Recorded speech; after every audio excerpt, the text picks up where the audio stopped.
And we're live.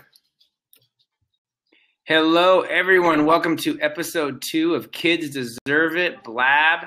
We are super excited to be here tonight. We are super excited to have an amazing guest with us tonight in Cass Nelson. My name is Adam Welcome, elementary principal in the Bay Area of California. I'm Todd Nesloni. I'm a principal in Navasota, Texas.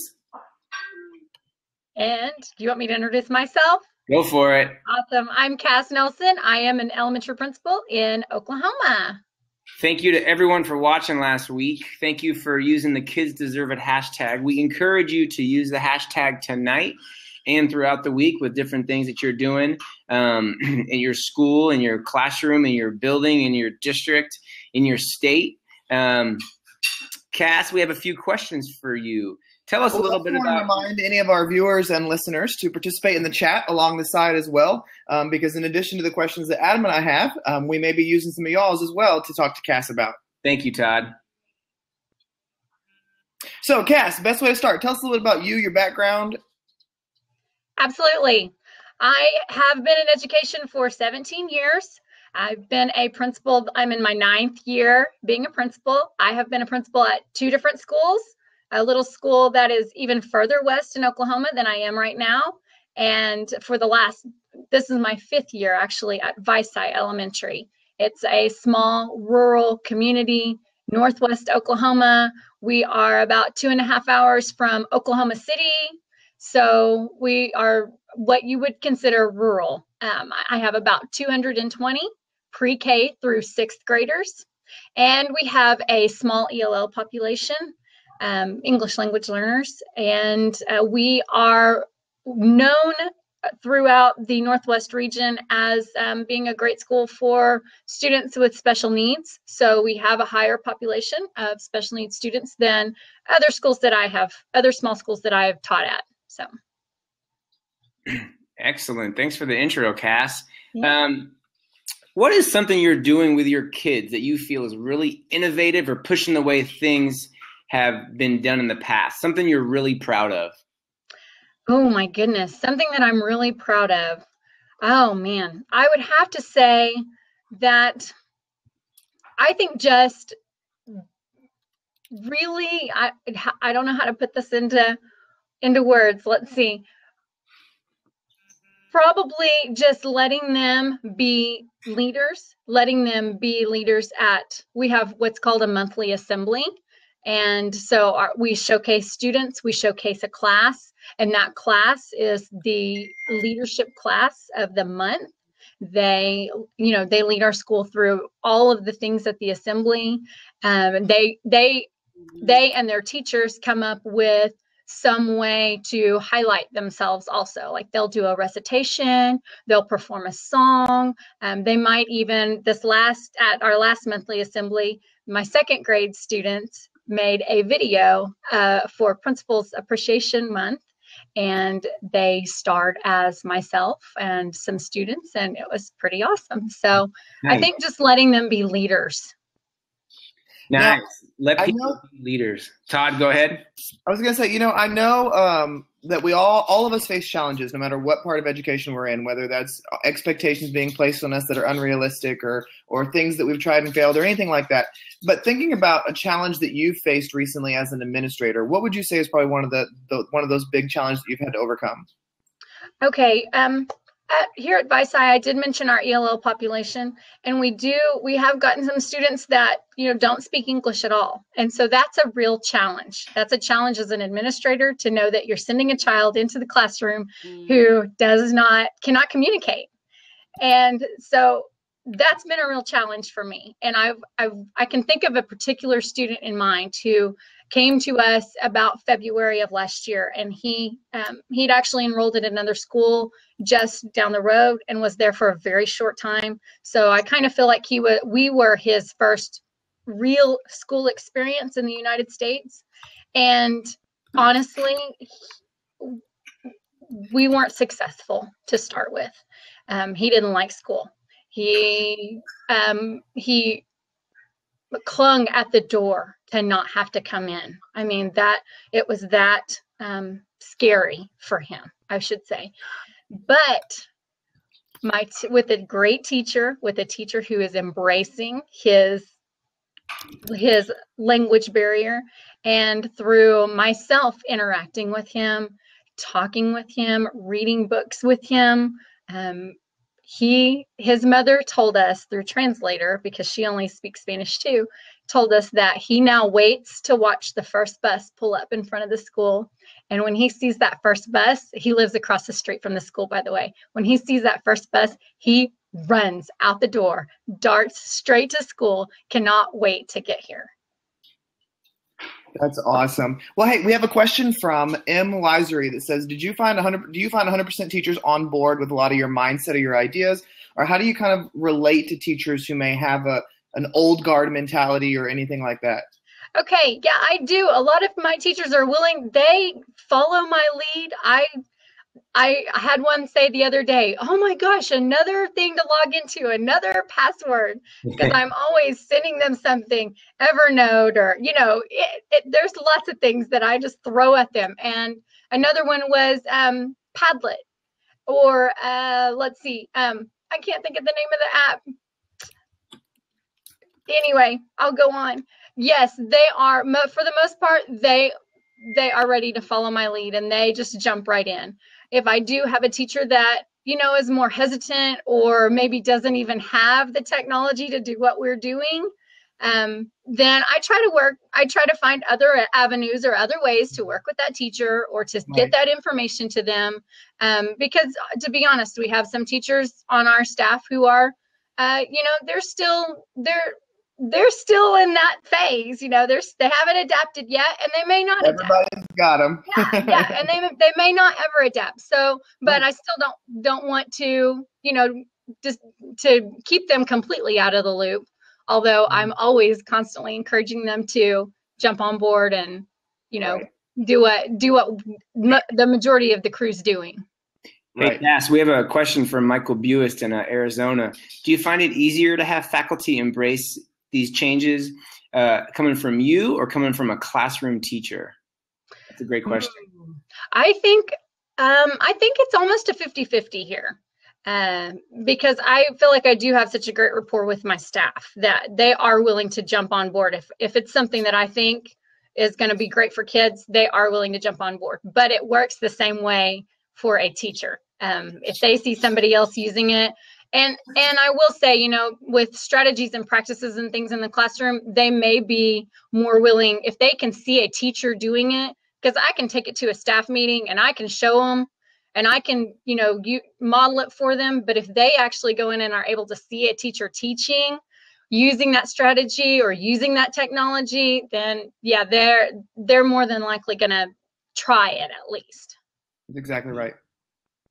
So, Cass, what is something that you've done that maybe has failed miserably or been incredibly difficult, or that you may have faced backlash, and kind of how did you learn or grow from that failure? Okay, I failed miserably. I couldn't think of something really great to say that I failed miserably and I've bounced back.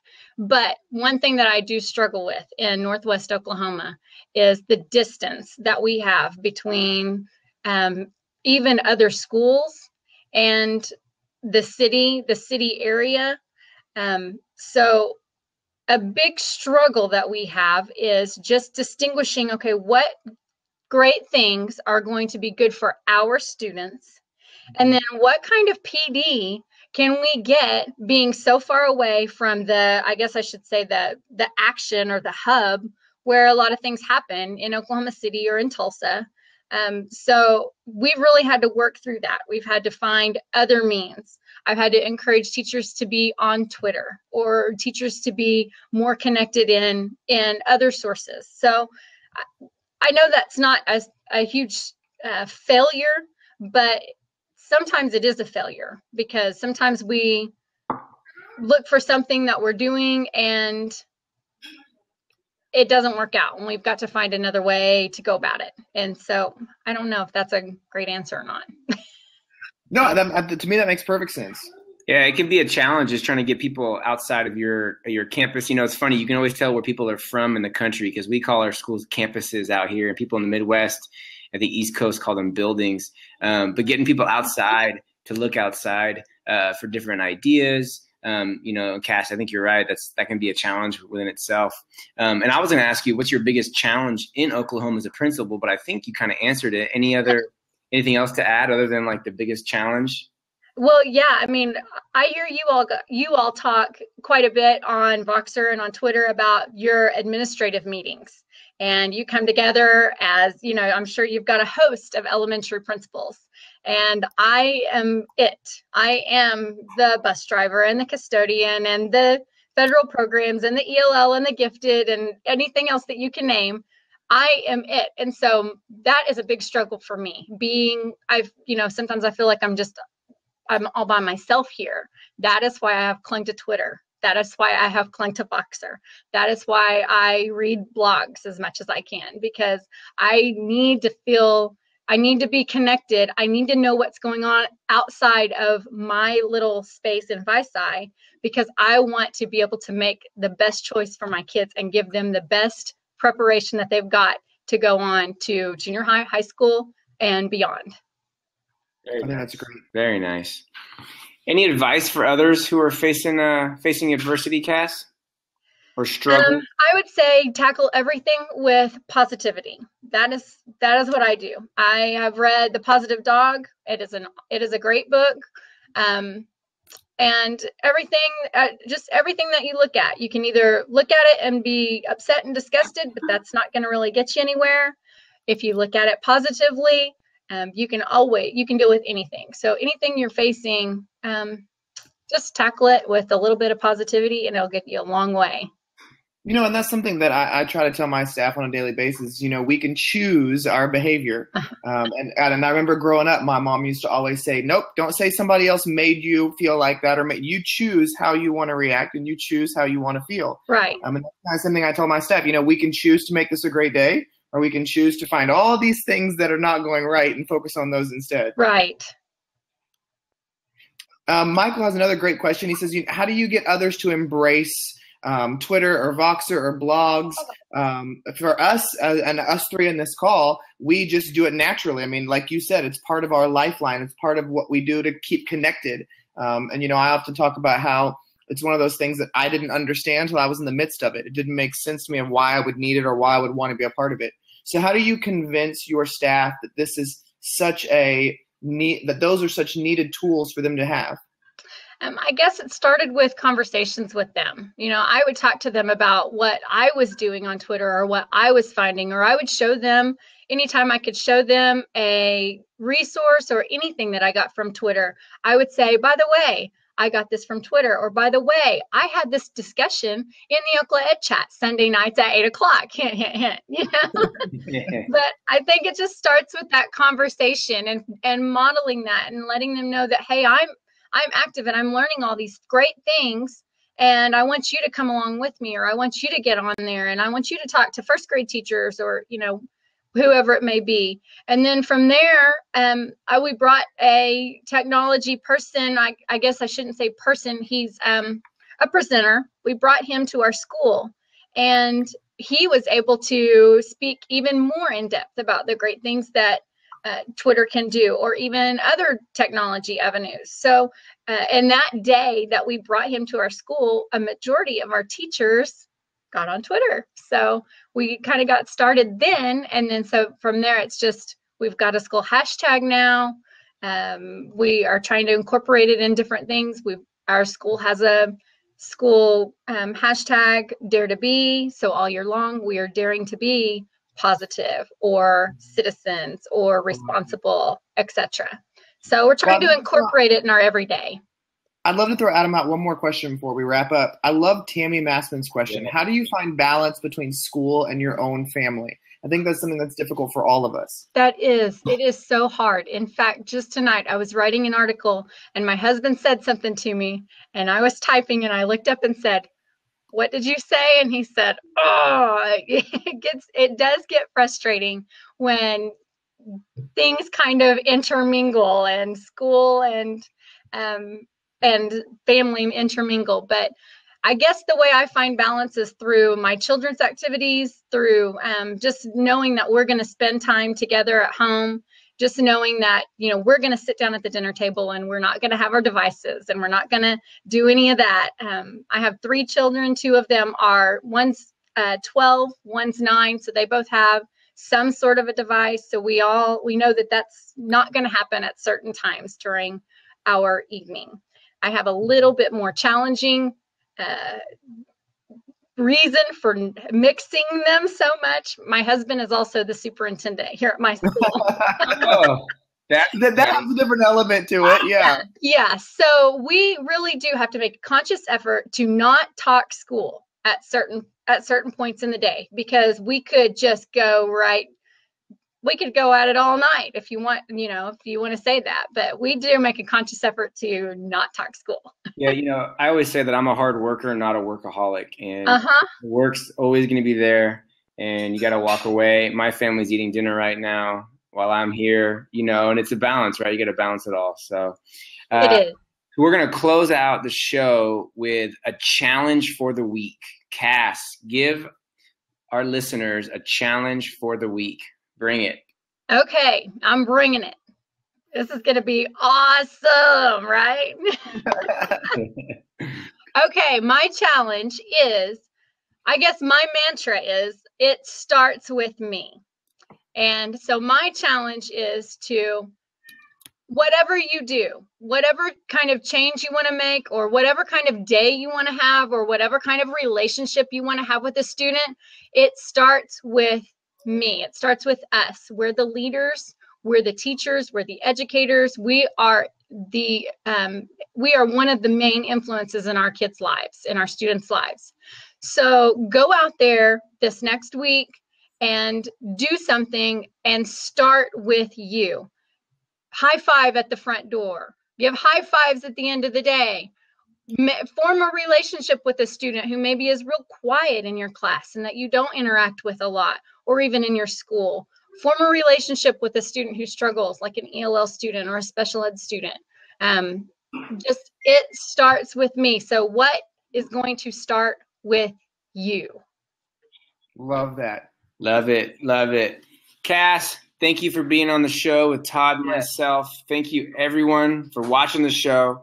Remember to tweet using @KidsDeserveIt or #KidsDeserveIt. Go out, be awesome for kids. Give them everything you have every day. Please tune in next Sunday. We think the same time. Maybe Sunday. 8 p.m. Standard Time. And have a great week. Cass, thanks again. Hey, thanks, guys.